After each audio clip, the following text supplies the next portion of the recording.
They told me this was electric. And it is. But I'm still me. This is going for a walk on the beach.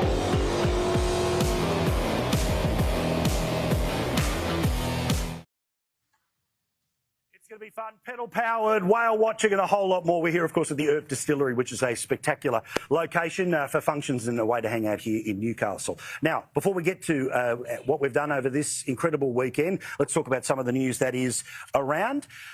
It's been cold. No giant surprise. It's winter, but it is particularly cold. And in fact, in parts of New South Wales and in the ACT, it is record cold right now.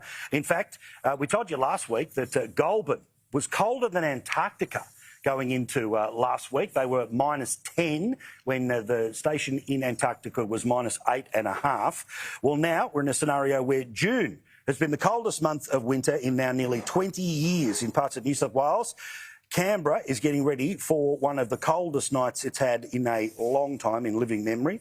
WeatherZone has confirmed today that Canberra's minimum temperatures have averaged just -2.5 degrees in June, and they are expected to get a little frostier and go towards -3. The combined averages in and around June has made it the coldest June since records began in 1939. So if you have been annoying family members with Jesus and this winter cold, yes, officially, and of course to the good people of Canberra. Now, also, I want everyone to get rather excited because you know, when Australia has wonderful moments of success on the global stage, we need to celebrate it, OK? And this show is about celebrating Australian success. And I believe that we should get ready for another Olympian-style parade up the main drag of every single city in this country. Why? Because it has been finally confirmed, and please, a round of applause, Australia now has 1 million public servants. We did it! We did it! 1 million public servants. How good is that? Think of all the clipboards, think of all the coffees. Well, Australia now has 1 million bureaucrats, and according to the 9 newspapers this weekend, this is despite federal and state governments vowing to find new ways to lift productivity and encourage the private sector to get the economy growing. New figures out from the far right-wing think tank, the Australian Bureau of Statistics, released on Thursday, tell us that 990,000 people are directly employed during May in public administration. Again, please, what an achievement. You're paying for it. You're paying for it. I mean, that's fantastic.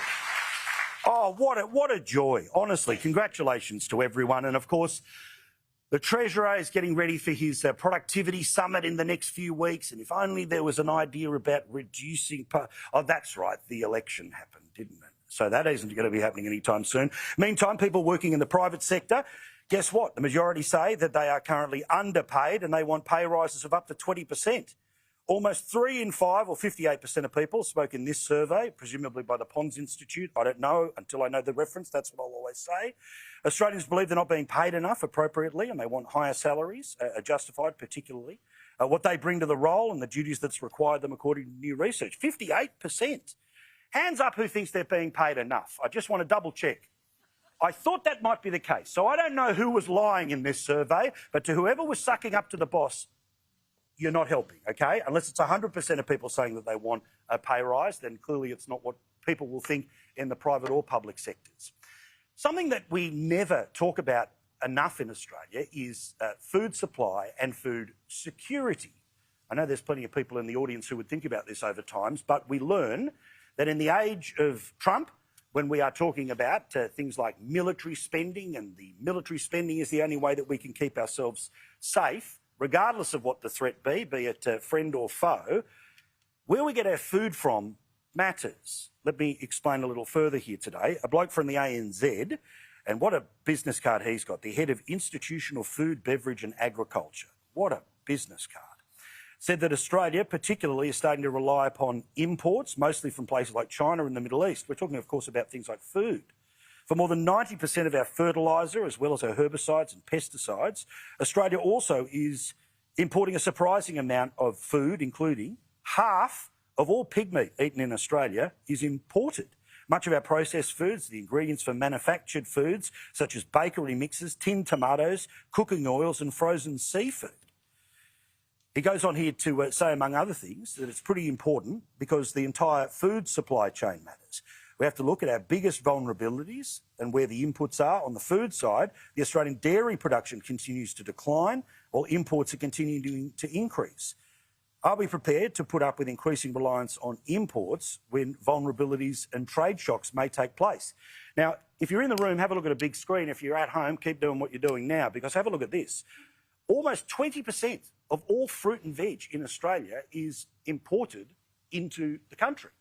About 15% of our processed foods, you can see things like soft drink, seafood and dairy. Where does it all come from, all right? I can tell you the biggest source of stuff that we get into the country food-wise is New Zealand, followed by the United States. Good to see there's no trade war happening there. Singapore, China, what could be wrong with that? And, of course, Thailand. Now, speaking of the President of the United States, he's had quite the week. You may recall the F-bomb that was being dropped while real bombs were ending in the 12-day war between Israel and Iran. Now, in fact, let's just relive that moment because I like swearing on television. We basically have two countries that have been fighting so long and so hard that they don't know what the they're doing. Yes, I love when he says it. More F-bombs in politics, more F-bombs in politics. In terms of his actual agenda, pretty big stuff happened in the past couple of days. The big, beautiful bill, now, Trump being Trump, has decided not to do things issue by issue. He threw it all together in a weird mishmash. It has made it through the Senate. 2 Republicans voted against it. So that's made it through. And then the Supreme Court made quite the decision on the weekend, which was that no longer could a local judge stop what the federal government is trying to do. Now, again, if it's a president you like, yay. If it's a president you don't, it's a big change. As for Republican barkers on CNN, they say times are great. You know what a lot of Republicans are saying is, nope, we're not tired of winning yet. This happened. The stock market's at a record high. He brokered the ceasefire in the 12-day war. Peace broke out between Rwanda and the Congo. I mean, gas prices are at a 4-year low for the summer. I mean, win after win after win, and this particular one is the most important. Not so excited are people on the left. This was MSNBC and their concerns about the court decision. Imagine Donald Trump wants to do something illegal to you, Ali Velshi. Imagine that he wants to murder you.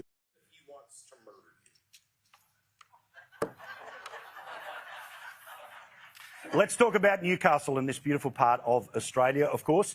Just about 90 minutes up the road from Sydney town, but it is a world unto itself. You can see that from Brizzy, it's about 769 k's, Port Macquarie up the road. The Hunter Valley, where oh so many people make the most of both winter wonderland and also Christmas time. Well, Newcastle is a spectacular joint where you can catch a wave at Merriweather Beach or have a dip at Nobby's. You can cheer on the Knights at McDonald Jones Stadium. And, of course, you can take a plunge in the legendary ocean pools. There are spot dolphins. The Nobby Lighthouse is also a beautiful thing that you can ride up to, walk, take plenty of beautiful photos of. And a little later tonight, we're going to talk about some of the great stories in and around this proud part of Australia. And, of course, plenty of things to see at the Newcastle Museum. About 176,000 people live here. The median age is 37. And apart from being born in Australia, there are many people who will come from England. You will also notice that there are plenty of people who, over the past few days, have been wearing a beanie, particularly in rugby league world. That's, of course, because the Beanie for Brain Cancer campaign, which has been going for many years, is one that actually started because of what had happened to a member of the Newcastle Knights. Mark Hughes runs the Mark Hughes Foundation. Danny Baderis is a legend around these parts, and I was pleased enough to say that despite the fact that the Australian Institute of Sport has declared me an unco and an unco for life, I still was allowed into the Knights dressing room to talk about this incredible idea. Mark and Danny, thank you for letting a fat unco bloke into the inner sanctum of the Knights. Lovely to see you. Great to see you. Congratulations on what you've been able to put together, Mark. I mean, this is now 9 years in. It's a phenomenon, but it's a phenomenon that has very much a personal story. How do you feel seeing beanies all over the rugby league world? Very proud. It's really great to see the NRL community at large, right across Australia, all getting behind our beanies. And I think, from sitting in these sheds with blokes like this 20 or 30 years ago to be still sitting together fighting a new cause, and that's brain cancer. It's really special, and a lot of my teammates are just right behind me all the way in this, and they do so much. So it's a team effort, you know. It really is a team effort. So your boys, of course, become your brothers, and the brothers are here to help. But how did we settle on the beanie as the way to get the word out and to get some coin? It was pretty easy. During when I was getting my treatments, I was wearing a beanie, and I just thought, you know, beanie and brain cancer really rolls off the tongue well. So we decided to get some schools to wear their favourite beanie and bring a gold coin. And they had fun doing that, and we decided to, you know, design our own beanies, and it sort of went from there. So it's been a great journey. We now design 2 beanies every year, and we've been doing it for about 10 years. You know, it's amazing. Danny, you probably didn't even need to be asked to say yes, to get in behind it. Tell us about this bloke and the admiration you have for him as a bloke who's been able to fight it and beat it, which is crazy. Yeah, a lot of memories obviously on the field, a lot of memories off the field. Lived together for a lot of years. Grew up together, so I know him pretty well, and to see the effects he's had on the community, in the brain cancer community, is just very, very inspiring. Such a humble man, but you know, you go through the figures, what he's done in the community, and the legacy he's creating and leaving is enormous. So yeah. It's a family thing, you know. Both our wives are in boots and all as well. It's Married to it. Yeah. We're married we to can't it. escape it. Even if you want to get away. Well, I suppose it wouldn't be a good look if I quit, would it? So I'm stuck. I don't think anyone would forgive you. No, not a great look. But also it's that thing, Mark, where because it is such a difficult and scary thing for people to think about in the diagnosis, and I was reading some of the stats before about the incredible number of people who get diagnosed with brain cancer, where it's every few hours in Australia, is pretty wild. It's not just what you've been able to do when it comes to the beanies, but it's your personal health story as well, because the diagnosis can be a lot shorter than the life you've been able to live. What does that mean to you about the importance of trying to make sure that this becomes a symbol of hope as well? Yeah, well, I'm getting a wonderful run at this. Like, I'm so grateful for, you know, to be healthy and fit and feeling great, whereas I meet so many others that just don't get the opportunities that I get. Families are getting torn apart, and during the beanie round you hear a lot about them, and it's heartbreaking. So that inspires me to keep going, to keep the research going so that we can find the answer to this problem. So it's job not done, but there's certainly a lot of great stuff that's happened. So give us an example about how many years and like the best part of 1 million beanies, how's it helped someone? Well, firstly, when I started this journey, there was 0 researchers of brain cancer around town. Now, at the moment, we've got 24 researchers at the Mark Hughes Foundation Brain Cancer Centre here in Newcastle. We've got 100 researchers across Australia, all connected and wired into this. So we've got 100 researchers all collaborating, teamwork, working together to try and crunch this problem. So that's first and foremost. Our brain cancer care nurses are absolutely unbelievable. They work in Newcastle and regional New South Wales, and what they do for the families, what they do for the patients, there's so much more than a nurse. So we're very proud of that. So now I wanted to ask you about the town, about Newey and what it means to you outside of this weekend. You've represented it, it's loved you, you love it back, but why do you love it so much? Well, there's so many reasons why I love Newcastle. I'm only from 2 hours up the road in Taree, so I'm a mid-north coast boy, but I moved down here when I was 15, so I understood very quickly, especially with the sporting realm and rugby league, what the town and the team means to each other. The synergies along it. You know, we're a blue-collar town, we're a blue-collar footy team, we're a hard-working footy team, a hard-working town, and when the team's going well, the town's going well, and the town's going well, the team's going well. So it just keeps going, and you know, it's a privilege to play for the Knights. Learned early from 1997 when the Knights won the competition. I was just a kid coming through. I was lucky enough to be around it. I go, wow, I wouldn't mind doing that one day. And every waking, sleeping minute, I could just work harder to fulfil that sort of that hope and that journey. And in 2001, we did it. So dual premiership winner here. So and I learned how to party in 1997. I was going to say 1997's party. They should build a statue to it somewhere, but I don't know whether it should be standing up or lying down. Who or knows? floating. Could be floating. Correct. How long? When you win a grand final in this city, how long before you have to buy a beer? I bought my first beer last week. No, look, the whole town partied. Yeah. Particularly the first one, 97, was a shock. We'd never seen it before. And it was amazing again in 2001. But the first one, you know, we'd never seen this before, this type of success, and the way the town embraced it and got behind it, and we all partied and had fun. That's what it's about, isn't it? And yeah, and then we got to do it again in 2001, so we thought every 3 or 4 years, this will be fun. We'll do this every couple of years. Yep. And unfortunately, since 2001, we haven't held up that silverware, so we've got to be getting close. Yeah, but you're about to pull a Panthers where you'll win like 9 in a row. So it'll make up for... On a run. Yeah, for all of that time. Lads, thank you so much. Congrats for what you do. Your story of inspiration when it comes to your health is amazing. And Danny, that's what mates do. Really Thanks, mate. appreciate it. Good man. Thank you. Thank you. Mark Hughes, Danny Baderas. You can buy these still at the markhughesfoundation.com.au. You can get them from Lowe's, Woolies and IGA. But now I'm going to get all Oprah on you because you get a beanie. You get a beanie. Let's see if we can go all the way. You get a beanie. And you get a beanie, doll. There you go. Mwah. Love you too. Love you too, darling. Mwah. All right, let's go whale watching and make the most of the magnificent Stockton Beach. Winter in Newcastle is spectacular. Not just the food, the restaurants, plenty of fireplaces, but right here on the water is the gateway to the great experience of whale watching. It is peak season, humpback whales moving from south to north, and there's only one way to watch it, which is to get out there and have a look at these incredible creatures. Come on. Come on.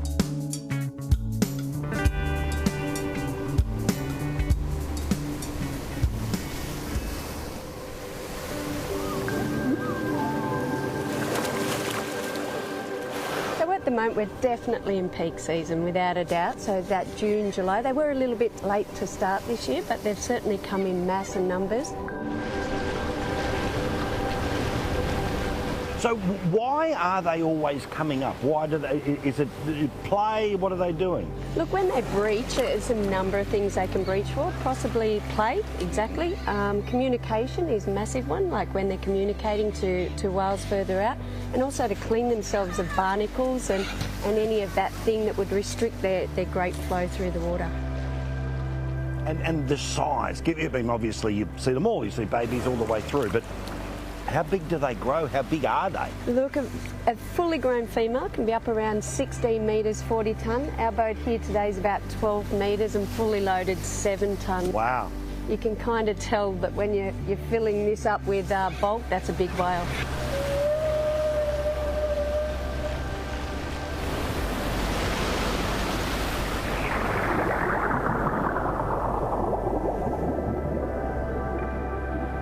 It's even better than you think it's going to be this close to these incredible animals.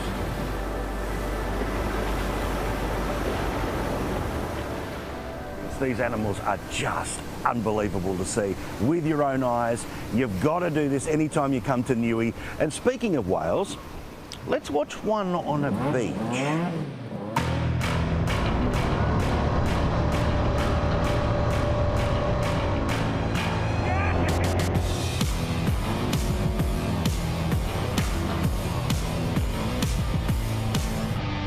Stockton Beach is legendary. The sands go as far as replenishing the beaches in Hawaii. So bugger going that far, come here, just outside of Newcastle, and this is how you can get around a natural wonder.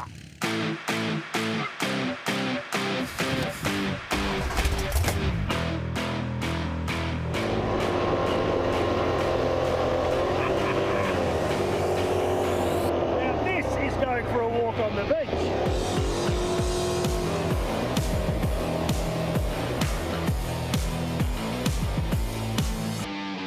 Well, Beck, you don't just have the best office in Newcastle. You've got probably the best in the state. The tour is such a wonderful way of being able to see what is an incredible natural phenomenon, isn't it? It is. It is. It's the largest moving sand mass in the Southern Hemisphere. Wow. It can be 3 kilometres at its widest, and it's almost 40 kilometres in length. So in all of the time you've been here, you've seen plenty of changes. So no 2 weeks are the same? No 2 weeks are the same. And there's a weather event coming, so next week it'll be completely different again. Wow. I think we should ride some more, though. I think so. Yes!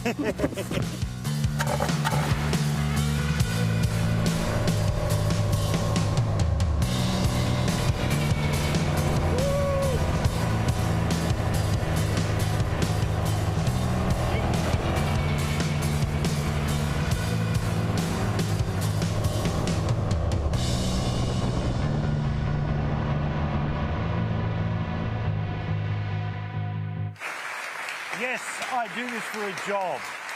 Now, where's Big Al? Big Al? There he is. You can see him, Beck and the rest of the team at Quad Bike King. They are magnificent. Love you, mate. Thank you so much for a wonderful, wonderful time. Also, thank you to National Parks and Wildlife who help facilitate all of that. There's a lot of really important cultural sites around you should go and see.